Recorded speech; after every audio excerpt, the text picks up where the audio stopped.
அப்படி இங்கே இதுதான் பாம். எங்கடா காணல? இங்கே வா. டேய் இங்கே வா.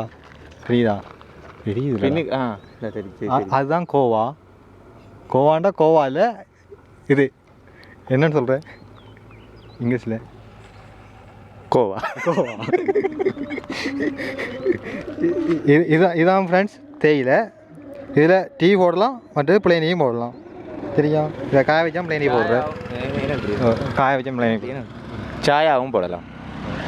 இப்போ என்ன சொல்ல வாரது? இதில் விக்ஸ் மரம் இல்லையே. அதுதான் விக்ஸ் மரம். அது இல்லைடா. சாரி ஃப்ரெண்ட்ஸ், இங்கே விக்ஸ் மரம் இல்லை, அது வேற மரம். இல்லைடா, அது இல்லைடா. நீங்கள் வாங்க. என்னடா ஃப்ரெண்ட்ஸ், அதுதான் தெரியலையா? அதுதான் விக்ஸ் மரம். இங்கே இருக்காங்க. அதில் தான் விக்ஸ் தயாரிக்கிறாங்க. சரி, காணு மாப்போம். ஏன் சும்மா வீடியோ கட் பண்ணலடா.